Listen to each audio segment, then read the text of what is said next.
clinical evaluation of a case of corneal ulcer. I don't have any financial interest to disclose. To start with, history is an important part of workup of clinical corneal ulcer. All of you know these are the symptoms of corneal ulcer, but what we should ask is the degree and duration of the symptom. How much painful is the eye, then redness, tearing, foreign body sensation, discharge, blurred vision, photophobia, and both degree and duration of symptoms are important in the history taking. If somebody is wearing contact lens, ask the wearing schedule, whether he has used overnight, what are the type of contact lens, whether soft or RGP, what solution he has used, what is the hygiene protocol he maintains, whether he used tap water or swim with contact lens. Coming to other ocular history other than contact lens, past history of HSB keratitis, varicella zoster keratitis, past history of microbial keratitis in same eye or other eye, is a history of trauma, whether he was using medication for dry eye, and any ocular surgery.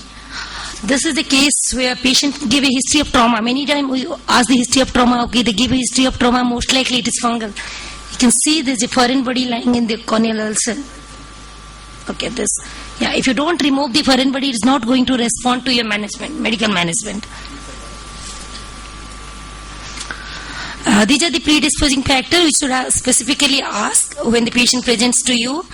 The surgery, regarding surgery, either keratoplasty, cataract or any other refractive surgery. As I told, ulcer in same eye or other eye, and the corneal edema, the dry eye, SJS, and all the lead related factors like entropion, trichiasis, blepharitis, past history of glaucoma and aqueous cystitis, with the lag ophthalmos, neurotrophic keratitis. Again, coming to corneal degeneration, this patient had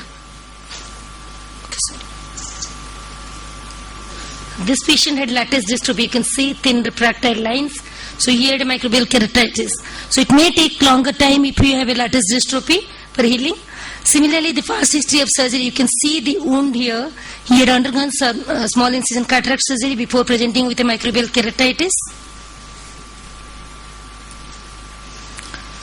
Other history, like any medical problem, any systemic medication he is on, and ocular medication for how long and how frequently, any allergy which will help you to manage problem. These are the systemic risk factors which you should take history, which will give a clue sometimes to the etiological agent. And medication, specifically in ocular, you ask the history of steroid and immunosuppressive. Again, for how long? And use of antibiotic, antiviral, antifungal can help you in management. If somebody is using antifungal 1 hourly and not responding, you can stop the medication and do corneal scraping. Coming to proper examination in a case of corneal ulcer, you can divide into 3 parts. First, visual acuity. The patients will usually have a less visual acuity due to symptoms like tearing and inflammation. But however, it is important, especially for medical legal purpose, you should take baseline as well as in each follow. And before going to slit lamp microscopy, you should do external examination, because many findings you will miss if you do directly slit lamp examination without doing external examination. In external examination, you should do surrounding skin of the eye, facial examination, glow position, or the eyelid is able to close, conjunctiva and nasolacrimal apparatus. In all patients of microbial keratitis, you should rule out nasolacrimal blockage. There is a few of the conditions which will lead to microbial keratitis. In the photograph at the top, you can see entropion. He had thinning with microbial keratitis at the limbus. And this patient had a Bell's, so is a fungal keratitis. With next time we got a mixed infection. But past microbiological smear was positive. So he had lag ophthalmos. Coming to examination of conjunctiva, so discharge, then inflammation, any ischemia, any foreign body lying in the apoptosis conjunctiva sometimes, and filtering blade. So always try to clear the discharge before you say the corneal examination or conjunctival examination. Before going to cornea, you should see for scleras. It's very difficult to rule out infectious and autoimmune scleritis in the beginning, and any ulceration, any thinning, or any nodule or any ischemia. Coming to also proper, you should always measure as document the ulcer size Either you take a photograph or you do a slit lamp picture or both. And see for the location of ulcer, whether it is peripheral, central, total or perineural or surgical or adjacent to traumatic wound. So always look for limbal involvement. It will help in management subsequently. Like I told you, measure the epithelial defect size as well as infiltrate size. It may not be same in all cases. The ulcer may not be exactly horizontal or vertical, but you should take maximum horizontal dimension and maximum vertical diameter. See for the surrounding edema, any bully. Fluorescence staining other than measurement, it helps in to see any foreign body, any loose suture or broken suture. And the infiltrate, look for whether there is a single infiltrate or multiple infiltrate. What is the nature of infiltrate? Is it dry or wet? So carefully look for the edge, whether it is demarcated, hypate edge, scarred, or a ring infiltrate or a diffuse infiltrate. Like epithelial defect, same you measure both maximum horizontal and maximum vertical diameter in a millimeter and see whether it is anterior, middle or posterior. According to that you can decide what investigation, whether you are going to do a biopsy or corneal scraping. If thinning is present, always mention how much thinning it is, so that it is easier to follow up in next visit. You can see whether it is worsening or same. If the perforation is present, whether it is a central perforation or a peripheral perforation, and the size again depends on what decision you will take for the management. The vasculation with the superficial and deep and edema. Sorry. Look for any immune ring and descemet fold, any foreign body including suture. In endothelium is look for keratic precipitate, endothelial exudate and endothelial ring.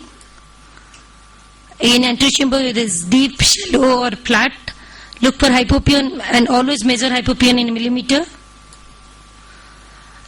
So look for any cells in the anteriopeteus. Most of the time you will not be able to see retina. So always do B-scan ultrasonograph to rule out endophthalmitis. Intraocular pressure gives an idea whether to add anti-glaucoma drop or if it is low, whether there is perforation. And corneal sensation will always check to know the etiological agent.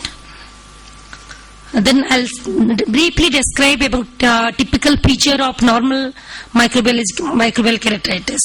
These are the commonest microbial gram-positive and gram-positive cocci and bacilli. And these are the most common gram-negative organism involved in microbial keratitis.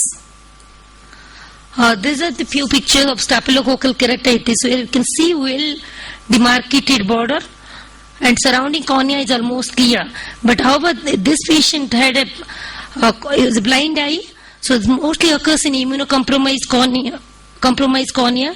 So he was pale negative eye and bully. You can see there is a bully here. So more common in compromised cornea like pseudopecubulous keratopathy, atopic keratoconjunctivitis and past history of herpes. So as I told, well-defined grayish white infiltrate usually associated with overlying epithelial defect. There may be multiple foci of infiltration. It may be associated with endothelial plaque and hypopyon. And this is a typical feature of streptococcal keratitis. You can see there is a graft. The suture is contiguous to suture. The infiltrate is contiguous to suture. It may be severe like this.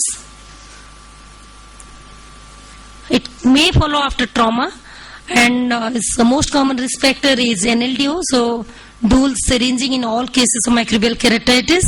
And typical pneumococcal ulcer will have an advanced infiltrate edge with a trailing edge which shows sign of failing. It may show drip, stromal abscess and hypopyon. However, Streptococcus is a common organism for infectious crystalline keratopathy where there is usually no epithelial defect, very less inflammation and most commonly seen after keratoplasty.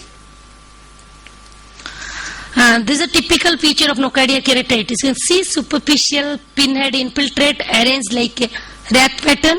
It's confused with fungal keratitis. Usually follows after trauma with soil. And indolent, they give a history of 1 month or 2 month duration. And mostly superficial and arranged in a rat play pattern. Again, this is an indolent organ. This patient is a young boy presented with a history of 2 month duration of redness, pain, photophobia. He was treated with antibiotic, antiviral and antifungal. When we did scraping, we got mycobacterium, but it can be severe like this, which needs therapeutic keratoplasty. And usually the patients are more symptomatic compared to the ulcer size. Again, it takes a long time for healing. The commonest mycobacteria in ocular infection is reported as botulinum and Cheloni. Is follows trauma and surgery, especially laser refractive surgery. Is usually present with a non-suppurative ulcer, which is commonly known as cracked windshield appearance. These are typical features again, Pseudomonas keratitis. You can see liquefactive necrosis, lot of discharge, but sometimes they may present as satellite lesion, like fungal keratitis. They may present as satellite lesion here. And most common risk factor again is contact lens. It rapidly progresses and give a ground glass appearance.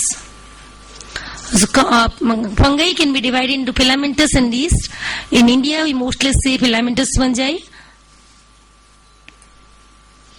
The typical feature of fungal ulcer are they present with a history of trauma with a vegetable matter, and pain and redness is similar to bacterial ulcer. However, this lid edema is less compared to bacterial ulcer. These are some of the features like dry, raised above the surface. If you put a slit, it will be raised above the normal corneal surface. And sometimes the epithelium is intact, but most of the time it is ulcerated. You can see the hypate is. This is very typical of fungal keratitis. If you see carefully in the slit lamp, there will be thin line extending from the main ulcer. Here in satellite lesion, it's away from the main lesion. There are few lesions which are away from the main satellite lesion, separated by clear cornea most of the time. And hypopyon is invariably present in fungal keratitis, but thick and fixed hypopyon are typical of fungal keratitis. And this is very typical. Once you say this, you won't forget that this is a dematiaceous keratitis, confused sometimes with the foreign body. But usually they are superficial and less symptomatic. Once you debride, mostly they respond to medical treatment. However, this is, although it is a typical feature of fungal keratitis, the endothelial plex, you can see whole stroma and epithelium are clear, but you need confocal microscope to diagnose this. This fungus is only restricted to descent membrane. This ring infiltrate are typical of Acanthamoeba keratitis. This is typical ring. Again, contact lens is not that common in our country. They give a history of trauma and irregularity of epithelium. The beginning of the presentation you may see, but when they present in advanced stage, there won't be any. You will have a ring infiltrate. And pseudodendrite is confused with HSB keratitis, and radial neuritis is pathognomonic of Acanthamoeba keratitis, but again it is seen in very early stage. Ring infiltrate is typical of Acanthamoeba keratitis. Scleritis is usually diffuse and anterior variety. It may not be associated with limbus involvement. It may be away from the, although limbus is not involved, scleritis may be present. Coming to another parasitic keratitis, superficial keratoconjunctivitis and deep stromal keratitis due to microsporidia. These are mostly seen in rainy season. The size is less than 1 millimeter. Like Dr. Garg said, it is confused with adenoviral keratitis. Usually size is less than 1 millimeter. Mild conjunctivitis usually present with this. In the present late stage, you can see fine keratic precipitate. However, stromal keratitis, there is no typical feature as yet described. It may mimic as a suppurative or non-suppurative inflammation. Either it's present as a scar. When you do optical PK, you by chance get a microsporidia, or it may present as progressive herpes disciform keratitis or perforated corneal ulcer. So the clue is when you don't get any organism and not responding to any treatment, maybe microsporidial keratitis, stromal keratitis. These are some of the pictures. This lady also was treated like a herpetic keratitis. Finally, she presented the infiltrate and we got microsporidia spore from scraping, but usually they don't respond to medical management, so mostly therapeutic keratoplasty is required. However, although I described all this typical feature, but the study by Dr. Thomas says that characteristic clinical feature may not be present in all cases, so no one clinical feature can be considered as absolutely pathognomonic of etiological agent. So ophthalmologists are urged to send corneal scrape for microbiological examination where facilities are available. So to conclude, appropriate history combined with detailed slit lamp examination is important in management of corneal ulcer. A good clinical evaluation provides clue to the etiological agent in most cases. Proper clinical evaluation is crucial at all stages, maybe in the beginning or follow-up of treatment of cases of microbial keratitis. Thank you.